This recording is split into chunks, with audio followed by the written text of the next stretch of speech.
সংসারে আমাদের জীবনে যখন কোনো সুখ বা দুঃখ আসে, তার জন্য আমরা কাউকে না কাউকে অবশ্যই দায়ী করে থাকি, তাই না?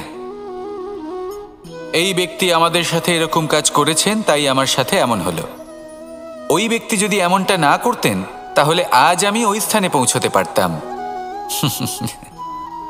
সবই আপনার দৃষ্টিভঙ্গির ওপর নির্ভরশীল, আর যদি আপনার দৃষ্টিভঙ্গি এমন হয়, তাহলে তা অনুচিত। সত্যি কথা বলতে, এই সংসারে ভিন্ন ভিন্ন ধরনের মানুষ আছে।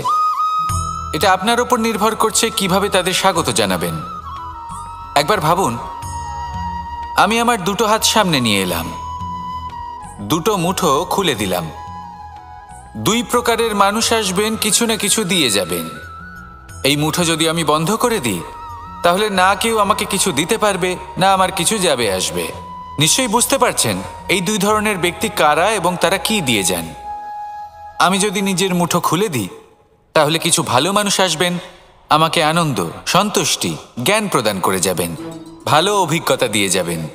কোনো খারাপ ব্যক্তি যদি আসেন, তাহলে তিনিও খারাপ অভিজ্ঞতা দেবেন, যার থেকে আমি শিক্ষা লাভ করব। এই সব কিছু আমি লাভ করতে পারি। মুঠো যদি বন্ধ করে রাখি, তাহলে আমি কিছুই পাবো না। দেখুন, এই সংসারে প্রত্যেকের জীবনে এইরকম। প্রত্যেকের জীবনে সবকিছুই আছে, ভালো খারাপ দুই মানুষই আছে। ভালো অভিজ্ঞতা আছে, খারাপ অভিজ্ঞতা আছে। নির্ভর করছে আপনার ওপর যে আপনি কি করবেন। এনাদের স্বাগত কিভাবে জানাবেন, কার থেকে কি বুঝবেন, কি শিখতে পারবেন, আর কোন দৃষ্টিভঙ্গি নিয়ে অগ্রসর হবেন। এটাই নির্ধারণ করবে যে আপনার জীবন কেমন হবে। আসুন আমার সাথে ভালোবেসে বলুন, রাধা রাধা। জীবনে যখন কোনো ব্যক্তি নিজের লক্ষ্য প্রাপ্তির জন্য নিরন্তর পরিশ্রম করতে থাকেন, চেষ্টা করতে থাকেন, তখন তিনি কষ্ট অনুভব করেন। কখনো শারীরিক কষ্ট, কখনো মানসিক কষ্ট। এবার উনি এটা ভাবতে থাকেন যে আমি কি উচিত করছি নাকি অনুচিত করছি। কারণ অন্যদিকে এমন একজন ব্যক্তিও আছেন যিনি একদমই পরিশ্রম, চেষ্টা করছেন না। তিনি মদিরা পান করেন, বিলাসিতায় জীবন কাটান, অলস প্রকৃতির হয়ে ওঠেন, নিদ্রাতে বিলীন হয়ে থাকেন আর ভাবেন যে তিনি সুখ লাভ করছেন। কিন্তু এরকম কেন হয়? কারণ যখন আমরা সৎ পথে থাকি, উচিত পথে চলি, লক্ষ্য প্রাপ্ত করার জন্য চেষ্টা করতে থাকি, তখন আমাদের ভেতরে থাকা নেতিবাচক শক্তি এবং পাপ এই দেহকে ত্যাগ করে দেয়। আর এই অনুভূতিটাই আমাদের দুঃখের অনুভূতি দেয়, কষ্ট দেয়। এবার সেখানে যদি আমরা কুপথে চলি, অনুচিত পথে চলতে থাকি, তাহলে আমাদের ভেতরে থাকা পুণ্য এবং ধনাত্মক শক্তি আমাদের দেহ ত্যাগ করে দেয়। আর এই অনুভূতির কারণেই আমরা সুখ অনুভব করি। কিন্তু কখনো ভাববেন যে এই সুখ বেশি সময় পর্যন্ত থাকে না। সেই জন্য সবসময় মনে রাখবেন, যদি আপনি জানেন যে এটাই আপনার লক্ষ্য, এটাই উচিত পথ, শুভ পথ, তাতে নিরন্তরভাবে এগিয়ে যেতে চেষ্টা করতে থাকুন। এই কষ্ট আপনাকে সুখের পরাকাষ্ঠায় কখন পৌঁছে দেবে তা আপনি জানতেই পারবেন না। আসুন আমার সাথে ভালোবেসে বলুন, রাধা রাধা। প্রত্যেক মানুষ নিজের জীবনে হীরক তথা হীরে এবং দর্পণ এই দুই দেখেছেন। এই দুই হলো সাদা এবং এরা দুজনেই আলোর প্রতিফলন ঘটায় এবং এরা দুজনেই উজ্জ্বল হয়ে ওঠে। আপনি হয়তো মনে মনে ভাবছেন যে এটা কি ধরনের তুলনা করছি। একটা হীরে তো রত্ন, তার মূল্য দর্পণের থেকে অনেক গুণ বেশি। কিন্তু হীরে থাকাতে দর্পণের মূল্য কিন্তু কোনো অংশে কমে যায় না, তাই না? মানুষ যখন হীরে নিজের হাতে নেয়, তখন সবার আগে কি খোঁজে? দর্পণ, যাতে তার মধ্যে দিয়ে দেখে সে বুঝতে পারে যে সেই হীরে আদৌ তার শোভাবর্ধন করছে কিনা, তাকে ভালো দেখাচ্ছে কিনা, প্রসাধনের জন্য সেটা ব্যবহার করা ঠিক হবে কিনা। অর্থাৎ হীরের উপস্থিতিতে দর্পণের গুরুত্ব কম হলো না। দর্পণের কারণে হীরের মূল্য বোঝা গেল। আমাদের জীবনেও ঠিক এরকমই ঘটে। আপনারা যদি সংসারে নিজের আশেপাশে দেখেন, এমন অনেক মানুষ দেখতে পাবেন যারা নিজেদের ক্ষেত্রে মহান স্থানে পৌঁছেছেন, নিপুণ এবং শ্রেষ্ঠ হয়েছেন। আর তাদের মধ্যে আপনার নিজের মনে হয় যেন আপনি হলেন দর্পণ। নিজেকে ছোট মনে করবেন না। আপনার মূল্য কম হচ্ছে না, আপনার নিজস্ব মূল্য আছে। আর যদি আপনার অস্তিত্ব না থাকে তাহলে ওনাদের অস্তিত্বের মূল্য সংসার বুঝতেই পারবে না। জীবনে সবসময় চেষ্টা করবেন যাতে আপনি আরও বেশি শ্রেষ্ঠ হয়ে উঠতে পারেন। আপনি নিজে যে স্থানে আছেন সেটাকে ছোট মনে করবেন না, তারও নিজস্ব একটা মূল্য আছে। যদি আপনি হিরে হয়ে থাকেন তাহলে অহংকার করবেন না, যদি আপনি দর্পণ হয়ে থাকেন তাহলে নিজেকে ছোট মনে করবেন না। আসুন আর আমার সাথে ভালোবেসে বলুন, রাধা রাধা। মানুষ জন্মগ্রহণ করে, তার সাথে ভয়েরও জন্ম হয়। ছোটবেলা থেকেই আমাদের মনে কোনো না কোনো প্রকারের ভয় থেকেই যায়। কেউ এই বিষয়ে ভয় পায় যে তার কোনো বস্তু তার থেকে দূরে চলে যাবে। কেউ এই বিষয়ে ভয় পায় যে আমি নিজেকে হারিয়ে ফেলব। কেউ এই ভেবে ভয় পায় যে আমার প্রিয়জনেরা তারা যেন আমার থেকে দূরে না চলে যায়। কেউ এই ভেবে ভয় পায় যে আমরা যেন পথ না হারিয়ে ফেলি, আদি ইত্যাদি। কিন্তু সত্যি কথা বলতে ভেবে দেখুন, এই ভয় বাস্তবে কি? শুধুই একটা মনস্থিতি, আর কিছুই নয়। যা কিছু আপনি জীবনে পেয়েছেন তা একদিন আপনাকে হারাতে হবে। এই জীবন হলো আপনারই, কিন্তু তাও একদিন সমাপ্ত হবে। তাই ভয় পেয়ে কি লাভ? এই ভয় শুধু আপনাকে জীবনযাপন করা থেকে বাধা দিচ্ছে, আর কিচ্ছু নয়। পথ হারিয়ে ফেললেই বুঝতে পারবেন যে নতুন পথ কিভাবে বানাতে হয়। কিছু মানুষকে জীবন থেকে হারালে তবেই আপনি বুঝবেন যে আপনার আপনজনকে। এই ভয়ের কারণে ভীত হয়ে থাকবেন না। এই তারা নক্ষত্র অন্ধকারের অভাবে গুরুত্ব হারায়। শিবকেও মহাদেব হওয়ার জন্য বিষপান করতে হয়েছিল। প্রত্যেক পরিস্থিতি, প্রত্যেক সাফল্য আপনার পরীক্ষা নেবে, তাতে উত্তীর্ণ হওয়া হলো আপনার কর্ম। যখনই আপনি ভয় পাবেন বা সংকটের সম্মুখীন হবেন, তখন সাহসের সাথে তার সম্মুখীন হন। মনে রাখবেন, যে সম্মুখীন হতে জানে সাফল্য তার সাথে সবসময় থাকে। আসুন আর আমার সাথে ভালোবেসে বলুন, রাধা রাধা। এই সংসারে সবথেকে বেশি কোমল বস্তু হলো রেশম। এই রেশম এতটাই কোমল হয় যে এর পুরো একটা থান শুধুমাত্র একটা হাতে ধরা সম্ভব। কখনো ভেবে দেখেছেন এই রেশম কিভাবে হয়? একটি কীট তার লালার দ্বারা উৎপন্ন হয়। এই কীট সেই রেশমকে পাক দিতে থাকে, পাক দিতেই থাকে, আর আস্তে আস্তে তার মধ্যেই জড়িয়ে পড়ে। শেষে ওর এই সুন্দর অমূল্য সৃষ্টি রেশমের এই সুতো, তার নির্মাণ কার্য পূর্ণ হয়। কিন্তু তাতেই ও নিজে বন্দী হয়ে যায়। নিজেরই মায়াজালের এই বন্দী গৃহে নিজেই ফেঁসে যায়। এবার এই সুতোকে ব্যবহারযোগ্য করে তোলার জন্য এই কীটগুলিকে এই কবচের সাথেই ফুটন্ত জলে ফেলে দেওয়া হয়। এই সংসারে যদি আমাদের স্বপ্ন এই সংসারের দুঃখ হরণ করার জন্য, এই সংসারে সুখ বিতরণ করার জন্য হয়, তবেই আমাদের প্রগতি সম্ভব। যদি আমাদের এই স্বপ্ন শুধুই আমাদের এবং আমাদের স্বার্থসিদ্ধির জন্য হয়, তাহলে এই স্বপ্ন আমাদের অন্ধ করে দেবে, আমাদের অন্ধকারের পথে নিয়ে যাবে, আর আমরাও সেই কীটের মতো হয়ে যাব। নিজেদেরই মায়াজালে আমরা নিজেই ফেঁসে যাব, আর শেষে আমরা যদি কিছু লাভ করি তা হবে একাকিত্ব, অন্ধকারময় মৃত্যু। তাই স্বপ্ন অবশ্যই দেখুন, কিন্তু এমনভাবে স্বপ্ন দেখবেন না যে তার এই বন্দিগৃহে আপনি নিজেই ফেঁসে গেলেন। স্বপ্ন দেখুন পরোপকারের, পরমার্থের, সবাইকে উদ্ধারের, অন্ধকারের নয়। তবেই কল্যাণ হবে, আর তবেই এই হৃদয় প্রসন্ন হয়ে বলবে, রাধা রাধা। মানুষ যখন এই সংসারে প্রবেশ করে, অর্থাৎ জন্মগ্রহণ করে, তখন নিশ্চিন্তে থাকে, আনন্দে থাকে। কিন্তু যেইমাত্র তার মধ্যে বোধশক্তি আসে, তখন সে চিন্তা করতে শুরু করে। চিন্তা ভবিষ্যতের, সেই সমস্ত বিষয় নিয়ে চিন্তা করে যা ওর হাতে নেই।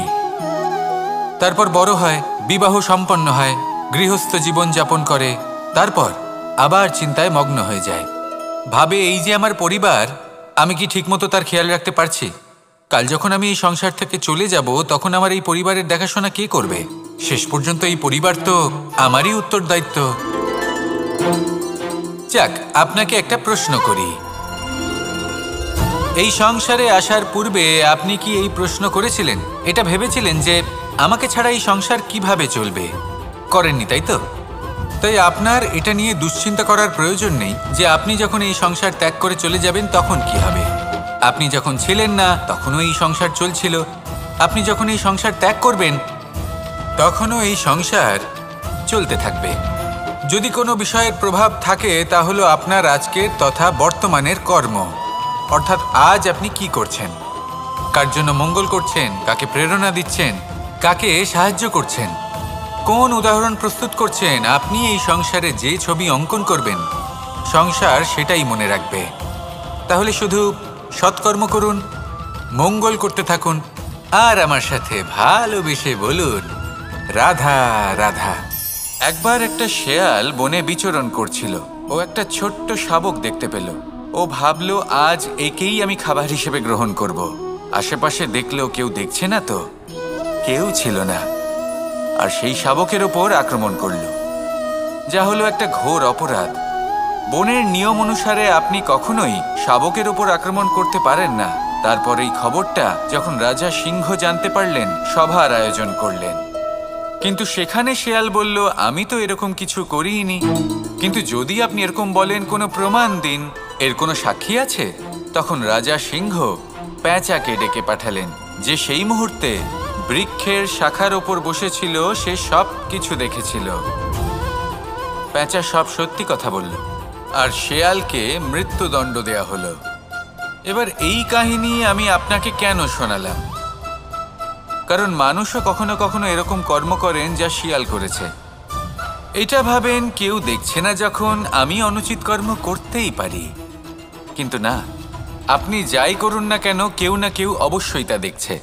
কোনো ব্যক্তি না হলেও কোনো প্রাণী, না হলে কোনো যক্ষ বা দেব বা প্রেত। যদি এনারা কেউ না দেখেন, তাহলে ধরিত্রী মাতা দেখেন, যেখানে দাঁড়িয়ে আপনি সেই কর্ম করছেন, তাই না? তাই একটা কথা সবসময় মনে রাখবেন, কে দেখছেন কে দেখছেন না সেই বিষয়ে ভাবা ছেড়ে দিন। এটা খুব সহজ কথা। আপনি যদি উচিত কর্ম করেন, উচিত ফল পাবেন। যদি অনুচিত কর্ম করেন, তাহলে আপনি অনুচিত ফল অবশ্যই পাবেন। সেই জন্য উচিত পথে চলতে থাকুন, উচিত কর্ম করতে থাকুন, আর আমার সাথে ভালোবেসে বলুন রাধা রাধা। সুখ, দুঃখ এবং শক্তি, এই তিন হলো এই সংসারের ত্রিদেবের মতো। আমাদের জীবনে যা কিছু ঘটছে এই তিনটির ভিত্তির উপরেই হচ্ছে। আসলে এই সংসারের একটা নিয়ম আছে, যখনই আপনি কিছু লাভ করেন, এই সংসার আপনার পরীক্ষা নেয়। এটা জানার জন্য আপনার পরীক্ষা নেয় যে আপনি যা কিছুই লাভ করেছেন, আপনি কি আদৌ সেটার যোগ্য কি না। ঠিক সেইভাবেই এই সুখ, দুঃখ এবং শক্তি আপনার পরীক্ষা নিয়ে থাকে। যখন সুখ আসে, তখন সে আপনার পরীক্ষা নেয় যে আপনার মধ্যে অহংবোধ জাগ্রত হয়নি তো। যদি অহংবোধ চলে আসে, তাহলে সুখ সেখানেই সঙ্গ ত্যাগ করে। দুঃখ আপনার ধৈর্যের পরীক্ষা নিতে থাকে, আর যদি আপনার মধ্যে ধৈর্য না থাকে, তাহলে এটা আপনাকে আরো বেশি দুঃখের গভীর অন্ধকারে ঠেলে দেবে। সেখানে শক্তি পরীক্ষা নেয় আপনার বিনম্রতার। যদি আপনি বিনম্র না হন, তাহলে হয় এই শক্তি আপনার সঙ্গ ত্যাগ করবে, নয় এই শক্তি বিনম্রতার অভাবে আপনার পতনের কারণ হতে পারে। এই সংসারে যে কোনো ব্যক্তি যিনি এই পরীক্ষায় উত্তীর্ণ হয়ে থাকেন, এই জীবনে তিনি সাফল্য লাভ করেন। আসুন আমার সাথে ভালোবেসে বলুন রাধা রাধা। আমি মনুষ্যরূপে জন্ম নিয়েছি এবং সমস্ত কর্ম এই রূপেই করেছি। কিন্তু আশ্চর্যের বিষয় হলো যে আজও মানুষ আসেন এবং হাত জোড় করে প্রার্থনা করেন যেন আমি ওনাদের সহায়তা করি। আপনাদের একটা কথা বলতে চাই, আমি সকলকে সাহায্য করতে পারবো না, কিন্তু আমি শিক্ষা অবশ্যই দিতে পারবো, জ্ঞান প্রদান করতে পারবো। এমন কিছু জ্ঞান যার ভিত্তিতে মানুষ যা চাইবেন তাই লাভ করতে পারবেন, যদি সঠিক কর্ম করতে থাকেন। যখন কংসের অসুররা গোকুলে ধ্বংসলীলা চালাচ্ছিলেন তখন আমি কারোর থেকে সাহায্য চাইনি। আমি দাঁড়িয়েছিলাম এবং আমি তার বিরোধিতা করেছিলাম। সবাই বলেন যে আমি ছোট্ট একটা আঙুলে গোবর্ধন পর্বত তুলেছিলাম, কিন্তু আমি কি ওখানে একা ছিলাম? কখনোই নয়। আমার সাথে অসংখ্য গোকুলবাসী, অসংখ্য বর্ষণাবাসী ছিলেন, নিজের হাতে একটা লাঠি নিয়ে। ওনাদের মনোবল, ওনাদের আশীর্বাদ আমার সাথে ছিল।